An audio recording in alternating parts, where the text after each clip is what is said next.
Simulation de choc électrique, manipulation psychologique, expérience de soumission à l'obéissance, l'expérience Milgram est une des plus connues et plus critiquées dans le monde. Dans cette vidéo, nous allons vous parler de 4 choses à savoir sur l'expérience et croyez-nous, les résultats vont vous inquiéter.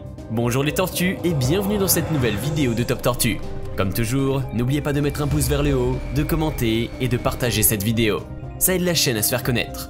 N'oubliez pas également de vous abonner et de cliquer sur la cloche pour être prévenu lorsque je sors une nouvelle vidéo. 4. L'expérience sur la soumission à l'autorité. Au début des années 60, un scientifique du nom de Stanislas Milgram met au point une expérience pour comprendre la soumission à l'autorité. Basée sur la psychologie, celle-ci avait comme objet d'évaluer le degré de soumission et d'obéissance d'une personne par rapport à un ordre ou devant une autorité légitime. L'objectif était pour lui de comprendre ce qui a bien pu mener des personnes ordinaires à tuer ou torturer d'autres personnes sur ordre hiérarchique pendant le nazisme. Mais en plus, après la guerre de Corée, l'on avait constaté que 15% des prisonniers étaient réfractaires à tout lavage de cerveau. Pour mener cette expérience, Milgram a fait l'objet d'un recrutement déguisé auprès du public. Tout d'abord, lors du recrutement, il n'a pas vraiment annoncé l'objectif de son expérience. Il a juste annoncé le recrutement pour une étude scientifique sur l'efficacité de la punition sur la mémorisation. Mais en plus, pour attirer plus de sujets, il a rémunéré les candidats à hauteur de 4 $ pour une participation d'1 heure. Et pour rendre cette offre alléchante, il a ajouté 50 cents pour les frais de déplacement. À cette époque, cette somme était tout de même conséquente, car le salaire minimum était d'environ de 100 $ par mois. L'appel à volontaires réunit plusieurs hommes et femmes entre 20 à 50 ans, issus de tous les milieux et avec différents niveaux d'éducation. Les premières expériences ont eu lieu à l'université de Yale dans le Connecticut. Et accrochez-vous bien, le déroulement risque de vous surprendre, dans tous les sens du terme. Durant l'expérience de Milgram, 3 personnages vont être étudiés. Le premier qui va représenter l'élève, un deuxième qui représente l'enseignant, et un troisième qui fera office d'expérimentateur ou d'autorité officielle vêtu d'une blouse de technicien. L'élève et l'expérimentateur sont en réalité 2 comédiens recrutés qui connaissent déjà le fond et le déroulement de l'expérience. L'enseignant, lui, n'est au courant de rien et sera le sujet de cette expérimentation. Pour lui prouver qu'il ne s'agit pas d'un film tout monté, on va le faire participer à un tirage au sort truqué qui va le désigner systématiquement comme enseignant. Pour le rassurer, on va lui montrer que le choc électrique est léger et n'est pas risqué sur l'élève. Mais le déroulement de l'expérience finit par le faire douter. Pour commencer, l'élève est placé dans une pièce séparée par une cloison, tandis que l'enseignant est installé devant un pupitre avec une rangée de manettes qui délivrent les décharges électriques. Pendant 1 heure, l'enseignant va faire mémoriser à l'élève des listes de mots et à chaque fois que l'élève fait une faute, l'enseignant est chargé de le soumettre à un choc électrique. Mais bien avant cela, l'enseignant doit annoncer à l'élève la tension de la décharge qu'il va envoyer. Bien évidemment, les chocs sont fictifs, mais l'enseignant ne le sait pas. L'élève comédien va simuler toutes les réactions pendant l'expérience. À 75 volts, il gémit. À 120, il se plaint à l'expérimentateur. À 135, il hurle. À 150, il supplie d'être libéré. À 270, il crie de douleur. Et à 300, il annonce ne plus répondre. Durant l'expérience, plusieurs réactions ont été constatées. Au bout de 150 volts, l'enseignant présente des doutes pour poursuivre l'expérience. Mais l'expérimentateur le rassure. Malgré tout, si l'enseignant souhaite arrêter, l'expérimentateur doit lui donner un ordre de continuer pour finir par dire qu'il n'a pas d'autre choix et qu'il faut aller jusqu'au bout. L'expérimentateur peut intervenir 4 fois avant que l'expérience ne soit interrompue. En revanche, l'expérience prend aussi fin si l'enseignant a administré 3 décharges maximales de 450 volts considérées comme les plus dangereuses. Si ce n'est pas du sadisme ça ? 2. Des résultats inquiétants. La deuxième chose à savoir sur cette expérience de Milgram est qu'elle a conduit à des résultats inquiétants.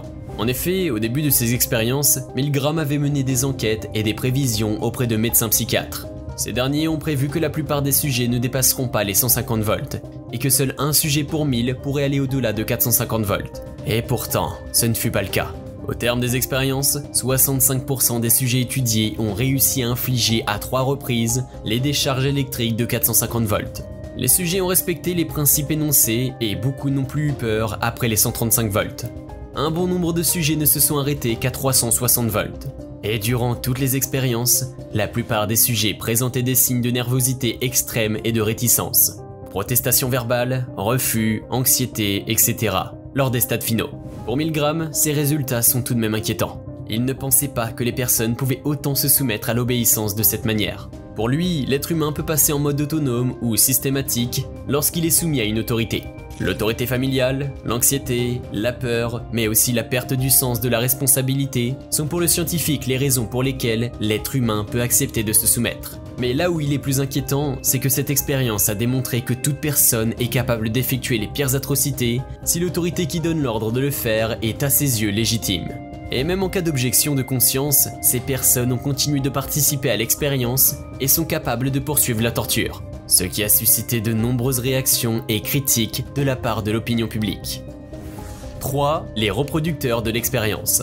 L'expérience de Milgram ne s'est pas arrêtée en 1960. Et la troisième chose à savoir sur cette expérience est qu'elle a été reproduite à travers le monde et à différentes époques. En Italie, en Jordanie, en Allemagne de l'Ouest ou en Afrique du Sud, en Autriche, en Espagne et en Australie. L'expérience a été reproduite sous forme de spectacle et non plus de recherche. En 2006, par exemple, la chaîne de télévision ABC News a reproduit l'expérience en direct à la télé et a obtenu des résultats similaires. C'est-à-dire que 65% des sujets ont poursuivi l'expérience jusqu'au bout. En 2008, le scientifique Jerry Burger a reproduit l'expérience de Milgram à l'université de Santa Clara aux États-Unis. Les résultats ont été surprenants, puisqu'elle a donné un taux de 70% d'obéissance contre 30% de refus. La plupart de ceux qui ont obéi sont allés au-delà de 150 volts si l'expérimentateur n'émet aucune objection. Enfin, en 2009, France Télévisions a présenté un documentaire intitulé « Le jeu de la mort », basé sur un faux jeu télévisé, La Zone Extrême.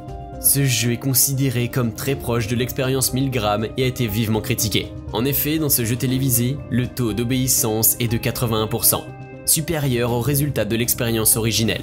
1. Critique. Enfin, s'il y a bien une chose à savoir sur l'expérience de Milgram, c'est que celle-ci a été l'objet de nombreuses critiques et commentaires. La première critique concernait la validité de ces résultats et leur mise en situation réelle, ainsi que les conditions dans lesquelles l'expérience a été réalisée. Ensuite, une des principales critiques sur l'expérience était notamment l'acceptabilité à la fois morale et scientifique du protocole mis en place. La psychologue australienne Gina Perry affirme que la méthodologie des expériences présente tellement de failles qu'il est extrêmement difficile d'en tirer une conclusion quelconque. Il faudra en effet 12 ans à Milgram pour mettre au point une explication théorique sur ce qui s'est passé dans son laboratoire. Le professeur met également en avant, selon les enregistrements et des cassettes, que divers éléments ont faussé l'expérience et les résultats de l'étude. Elle évoque par là le non-respect du script prévu par les expérimentateurs ou encore l'insistance excessive des expérimentateurs. Dans les directives originelles, l'expérimentateur ne devait intervenir que 4 fois selon le protocole expérimental. Pourtant, durant toutes les cassettes enregistrées, les expérimentateurs ont demandé plus de 26 fois de poursuivre.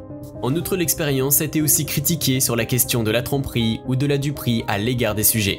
Est-ce qu'une expérience basée sur la tromperie est-elle scientifiquement valable et acceptable ? Demande la professeure de psychologie Daphné Moret. Selon la professeure, les sujets ont été trompés sur plusieurs points. La victime qui ne recevait en réalité aucun choc, la victime est en réalité un complice, mais en plus, les sujets pouvaient en réalité cesser l'expérience quand ils voulaient. En tout, les critiques étaient surtout du point de vue des scientifiques. Dans tous les cas, pour Milgram, l'obéissance n'est pas mal, mais cela ne l'empêche pas d'avoir une certaine autonomie. Et vous, que pensez-vous de cette expérience ? Horrifiante ou acceptable ? Pensez-vous que l'esprit humain est programmé pour obéir au-delà de la conscience ? Partagez vos avis en commentaire. Et voilà les tortues, c'est tout pour aujourd'hui. J'espère que la vidéo vous a plu. N'hésitez pas à me mettre en commentaire des sujets de vidéos qui vous plairaient. Abonnez-vous, laissez un like, partagez la vidéo et à très bientôt.